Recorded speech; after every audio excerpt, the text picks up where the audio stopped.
ठीक है, नेक्स्ट है हमारा यूनिफॉर्म सर्कुलर मोशन इस चैप्टर में। सर्कुलर मोशन क्या होता है?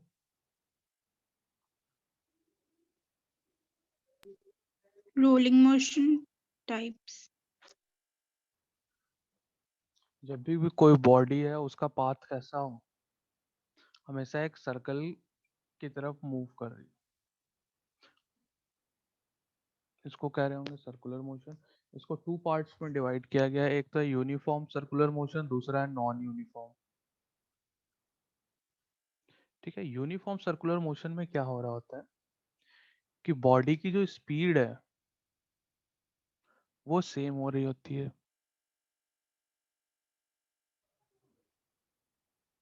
ठीक है, बॉडी की जो स्पीड है वो सेम होगी। मतलब अगर बॉडी यहाँ पे देखे 2 मीटर पर सेकेंड से जा रही है, इधर भी देखे तो 2 मीटर पर सेकेंड से जा रही है, यहाँ भी आएगी तो 2 मीटर पर सेकेंड से, इधर भी जाएगी तो 2 मीटर पर सेकेंड।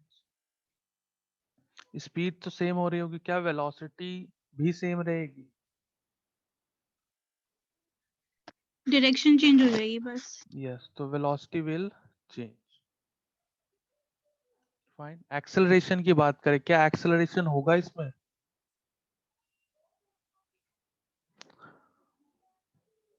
यस, एक्सेलरेशन क्या होता है, क्योंकि वेलोसिटी चेंज हो रही है। Acceleration is what? Change in velocity per unit time. अब हम एक्सेलरेशन को भी दो पार्ट्स में यहाँ पढ़ेंगे। दो टाइप के एक्सेलरेशन हमें पढ़ने, एक तो सेंट्रीपिटल एक्सेलरेशन और दूसरा होता है टेंजेंशियल एक्सेलरेशन। अब ये दोनों क्या होते हैं उसको समझ। कोई भी बॉडी अगर सर्कल में मूव कर रही होगी तो सर्कल में मूव कराने के लिए उसको एक सेंटर की तरफ फोर्स चाहिए ही चाहिए। उस फोर्स को क्या कहते हैं, याद है? Centripetal. Yes, centripetal force. Centripetal force. It is always towards the centre. ठीक है, अब इस फोर्स, अगर ये फोर्स है, इस बॉडी मूव कर रही है, इसका कुछ मास भी है, तो मास भी होगा, उसको हम डिवाइड कर दे तो क्या होगा, वो सेंट्रीपिटल एक्सेलरेशन। याद भी रख सकते हो कि सेंट्रीपिटल फोर्स होता है mv²/r, सेंट्रीपिटल एक्सेलरेशन होता है v²/r। ठीक है, तो इसको बोलते हैं सेंट्रीपिटल एक्सेलरेशन। अब कोई बॉडी यूनिफॉर्म यूसीएम मान ले, यूनिफॉर्म सर्कुलर मोशन हो रही है, तो इसका v चेंज होगा क्या? v is magnitude of velocity. नहीं, क्योंकि वेलोसिटी सेम है, यहाँ यहाँ यहाँ, मतलब magnitude of velocity is same, r fixed है। इसका मतलब ac कैसा होगा? कांस्टेंट, और उसकी वैल्यू होगी v²/r। वहीं अब दूसरे टाइप की बात करते हैं कि वो नॉन यूसीएम होगा तो क्या? मान लो सेकेंड कंडीशन, इसमें क्या होगा, बॉडी यहाँ पे वेलोसिटी मान लो 2 मीटर पर सेकेंड, यहाँ पे वेलोसिटी आ गई 3 मीटर पर सेकेंड, यहाँ पे आ गई 4 मीटर पर सेकेंड, यहाँ पे आ गई 5 मीटर पर सेकेंड, फिर यहाँ पे आ गई 2। इसमें क्या हो रहा है, बॉडी की वेलोसिटी भी चेंज हो रही है, उसका मैग्नीट्यूड तो चेंज हो ही रहा है, डायरेक्शन भी चेंज हो रहा है। Direction भी change हो रही है. यस, तो डायरेक्शन चेंज हो रहा है, तो जो मैग्नीट्यूड चेंज कर रहा है, वेलोसिटी क्यों चेंज होती है? Due to acceleration. We know a is what? v2 minus v1 by delta t। तो जो यस, जो मैग्नीट्यूड को चेंज कर रहा है ना, जो एक्सेलरेशन इसके मैग्नीट्यूड को चेंज कर रहा है, दैट एक्सेलरेशन इज कॉल्ड है टेंजेंशियल एक्सेलरेशन। टेंजेंशियल क्यों कहते हैं? क्योंकि ये टेंजेंट की तरफ लगेगा, ये ऐसे, इधर, इधर। तो ऐसे नॉन यूसीएम में दो टाइप के एक्सेलरेशन हो जाएंगे। एक तो हमें चाहिए ही चाहिए सर्कुलर मोशन कराने के लिए, दैट इज सेंट्रीपिटल एक्सेलरेशन। एक टेंजेंट की तरफ लग रहा होगा, टेंजेंशियल एक्सेलरेशन। सेंट्रीपिटल एक्सेलरेशन क्या कराता है? कॉन्सेप्चुअल क्वेश्चंस आ सकते हैं। सेंट्रीपिटल एक्सेलरेशन क्या कराएगा? तो डायरेक्शन को चेंज। टेंजेंशियल एक्सेलरेशन क्या करवाएगा? तो वेलोसिटी के मैग्नीट्यूड को चेंज करवाएगा। अगर कोई पूछ दे ये दोनों आपस में, ये क्या है, एक रेडियस है सर्कल का और ये रेडियस का टेंजेंट है, 10th क्लास में अगर याद हो तो ये दोनों आपस में 90 डिग्री पे होते हैं। टेंजेंट और रेडियस आपस में 90 डिग्री पे होंगे। ठीक है, तो इनका नेट कैसे Yes, sir. निकलेगा? नेट बताओ, इसमें नेट एक्सेलरेशन क्या निकलेगा? नेट एक्सेलरेशन दो वेक्टर 90 डिग्री पे होते हैं तो क्या होता है? a square plus b square under root. ठीक है, तो नॉन यूनिफॉर्म सर्कुलर मोशन में जो नेट एक्सेलरेशन होगा वो होता है under root of A C square plus A T square. ठीक है, ए टी का फॉर्मूला क्या हो जाएगा? Delta V by delta T. और ए सी क्या होगा? तो वी स्क्वायर बाई आर। ठीक है, Sir, बस centripetal वाला दोबारा बता दो. Centripetal. Yes, sir. Okay,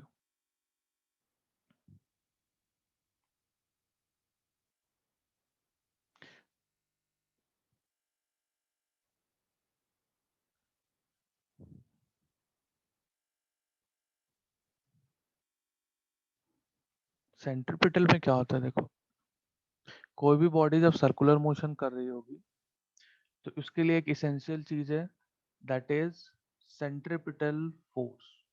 without centripetal force कोई भी बॉडी सर्कुलर मोशन नहीं करेगी।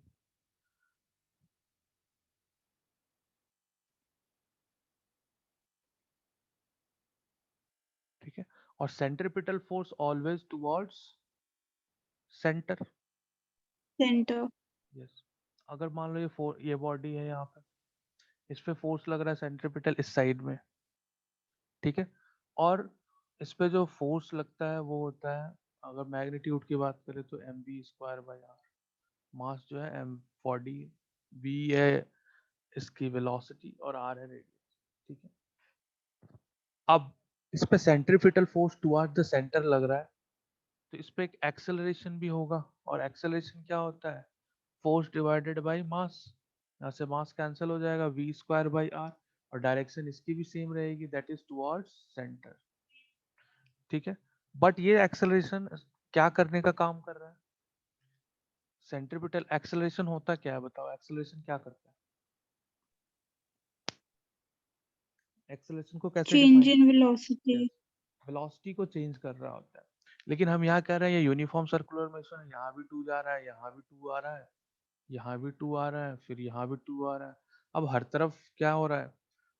वैल्यू तो सेम ही है। फिर एक्सेलरेशन क्या कर रहा है? तो एक्सेलरेशन ये वाला इसके डायरेक्शन को चेंज कर रहा है, क्योंकि डायरेक्शन चेंज होने से भी वेलोसिटी चेंज हो जाती है। ठीक है, तो सेंट्रीपिटल एक्सेलरेशन क्या Sir, कर? मतलब जो टेंजेंशियल वाला है उसमें वेलोसिटी चेंज करवा रहा है वो. यस, वो वेलोसिटी को चेंज कराएगा टेंजेंशियल, 2 से 3, 3 से 4 कर देगा। लेकिन जो एसी है मतलब सेंट्रीपिटल है, वो सिर्फ उसकी डायरेक्शन को चेंज कराएगा। तो टेंजेंशियल कैसे फिर चेंज करवा रहा है? वो भी तो सिर्फ टेंजेंट पे ही लग रही है.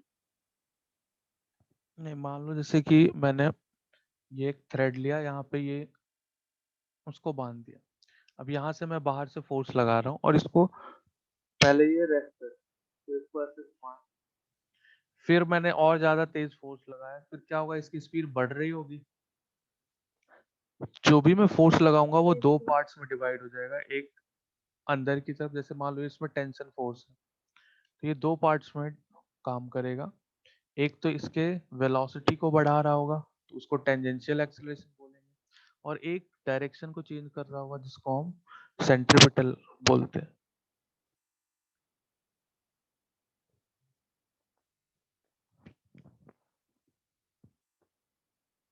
ठीक है, और नेट की बात करें तो नेट दो वेक्टर्स आपस में 90 डिग्री पे हैं, तो A C square plus A T square.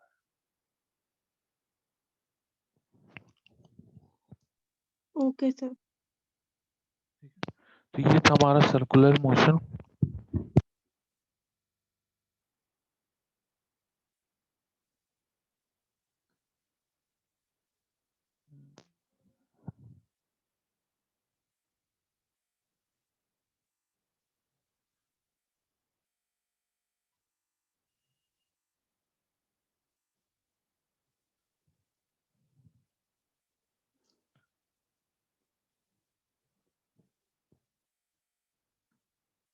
ठीक है, इसी में एक और टॉपिक है मोशन इन ए प्लेन में ही, दैट इज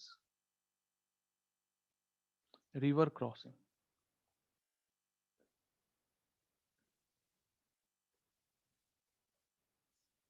पढ़ा है रिवर क्रॉसिंग? इसके भी क्वेश्चन आते हैं।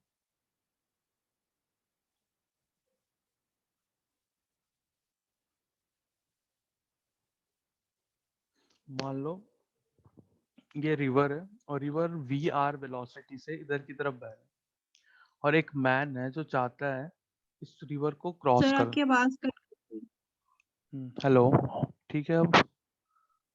Yes sir. हाँ, तो मैं कह रहा रिवर क्रॉसिंग कर रहे हैं। रिवर क्रॉसिंग में क्या होता है,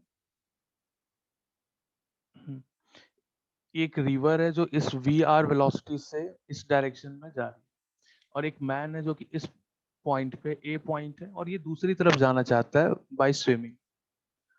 ठीक है, तो इसमें क्वेश्चंस क्या आते हैं कि मिनिमम टाइम लगेगा, कितना टाइम लगेगा, अगर वो एग्जैक्ट अपोजिट पहुंचना चाहता है तो किस डायरेक्शन में जाए, अगर वो बिल्कुल जल्दी पहुंचना चाहता है तो किस डायरेक्शन में वो स्विमिंग स्टार्ट करे। डायरेक्शन मतलब वो एंगल पूछना चाहता है इस साइड से।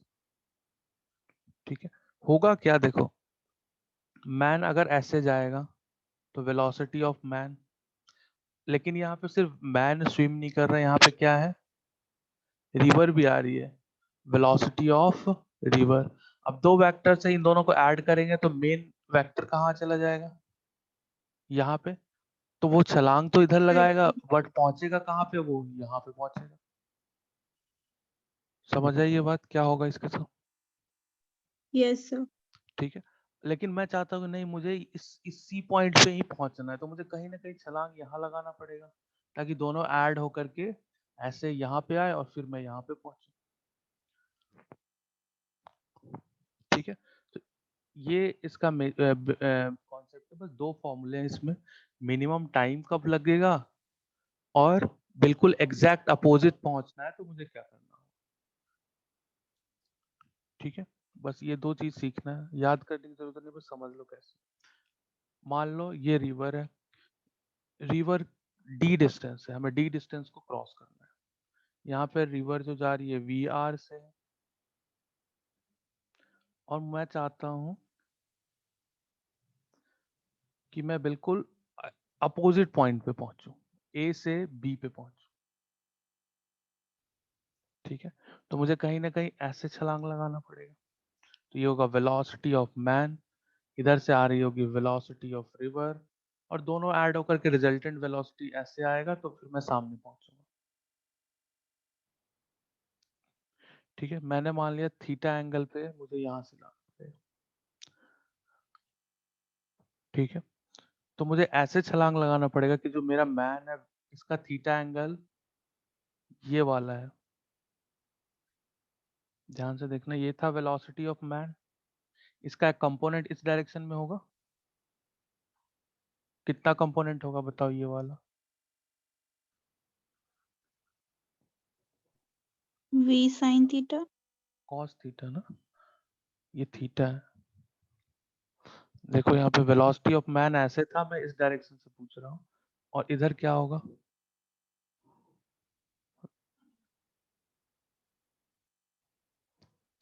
Velocity of man theta direction इधर से लिया है ना, तो कॉस थीटा होना चाहिए। अगर मैं इसी को रिवर के बराबर कर दूं तो ये दोनों आपस में एक दूसरे को कैंसिल कर देंगे। समझ पा रहे हो मैं क्या कह रहा हूँ? देखो ये वेलोसिटी ऑफ रिवर था, और मैं चाहता हूँ कि मेरा जो m आया ये vm है, इसका एक कंपोनेंट ऐसा आए कि दोनों एक दूसरे को कैंसिल कर दे, that is vm cos theta. अगर ये दोनों एक दूसरे को कैंसिल कर देंगे तो रिजल्टेंट कहाँ रहेगा, सिर्फ y डायरेक्शन में, जो कि क्या होगा, vm sin थीटा। समझ आया क्या कह रहा हूँ मैं?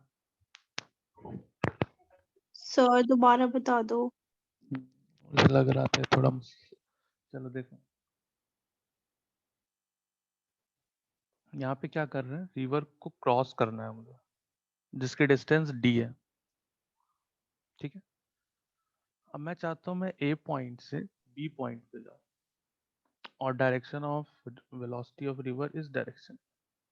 अगर मैं यहाँ पे अगर सीधा चाहूँ बी की तरफ देख करके अगर मैं स्विमिंग स्टार्ट कर दिया उस मैन ने, तो उसके साथ क्या होगा? वेलोसिटी ऑफ मैन ऐसे है, वो सोचेगा ऐसे जाऊं, बट क्या होगा?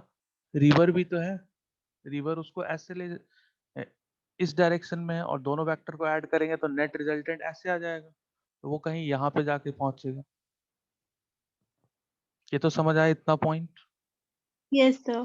लेकिन अब मैं चाहता हूं कि नहीं, मुझे ए से बी पे ही जाना है, ए से बी पे ही जाना है, तो मैं बिल्कुल सीधा नहीं जाऊंगा, ऐसे जाऊंगा। इससे क्या होगा? ये होगा वेलोसिटी ऑफ मैन, इधर आएगी वेलोसिटी ऑफ रिवर। अब दोनों को ऐड करेंगे तो देखो, ये ऐड वाले में डिफरेंट कलर से बताता हूँ, ये होगा मेरा रिजल्टेंट। दो वेक्टर्स हैं ये, वी एम और वी आर। वी एम है क्या? Velocity of man. V R है क्या? Velocity of river. तो इनका रिजल्टेंट सीधा आ जाएगा। तो अब मैं कहाँ पहुंचूंगा? सीधा यहाँ पे। बी पे। यस। तो बस यही टाइम पूछना चाह रहे हैं कि कितना टाइम लगेगा मुझे बाहर वहां तक पहुंचने में। और ये डी डिस्टेंस है। टाइम का फॉर्मूला पता ही है, क्या होता है? Distance upon speed. अब देखो, अब क्या कह रहा यस। था? अगर मैं यहाँ से थीटा एंगल पे लगाया, तो इस थीटा, ये वी एम का थीटा है, तो इधर का वाला कंपोनेंट कितना होगा? V M cos theta. Cos theta. इसका ऊपर की तरफ एक कंपोनेंट कितना होगा? ये वाला साइन थीटा वाला। V M sine theta. और यहाँ पे क्या है? एक वी आर जा रहा है, तो मैं यही कह रहा हूँ कि वी एम, ये वाला वी एम कॉस थीटा और ये वी आर दोनों आपस में इक्वल हो जाए। इससे क्या होगा? ये दोनों इक्वल हो गए तो कैंसिल कर देंगे, और सिर्फ कौन सा कंपोनेंट बचेगा हमारे पास? V M sine V theta. M sine theta. तो टाइम का फॉर्मूला क्या हो जाएगा? D divided by V M sine of theta. ठीक है, अब थीटा कैसे निकालेंगे? तो यहां से देख लो, कॉस थीटा क्या हो गया? V R by V M. अगर कॉस थीटा निकल गया तो साइन थीटा निकालना तो आसान है। कैसे निकलता है साइन थीटा? पता है? ये रिलेशन पता है? Sine theta is under root 1 minus cos square theta. ये तो पता होगा, sine square theta plus cos square theta कितना होता है? 1। 1। तो वहीं से ये रिलेशन आया। कॉस को इधर ले जाओ और अंडर रूट हटा दो। ठीक है, ये कौन सा कंडीशन है? जब हमें एग्जैक्ट अपोजिट पहुंचना होगा। फिर से समझो मैंने क्या किया। थीटा एंगल लेफ्ट साइड पे छलांग लगाए मैन ने, तो क्या होगा? इसके दो components, V M cos theta, V M sine theta. इस वी एम कॉस थीटा ने इस रिवर वाली वेलोसिटी को कैंसिल कर दिया, और वी एम साइन थीटा बचा सामने की तरफ। तो टाइम हो जाएगा distance upon speed, that is D upon V M sine theta.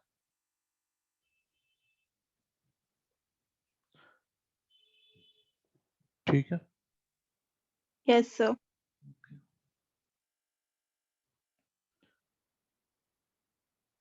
फिर क्वेश्चंस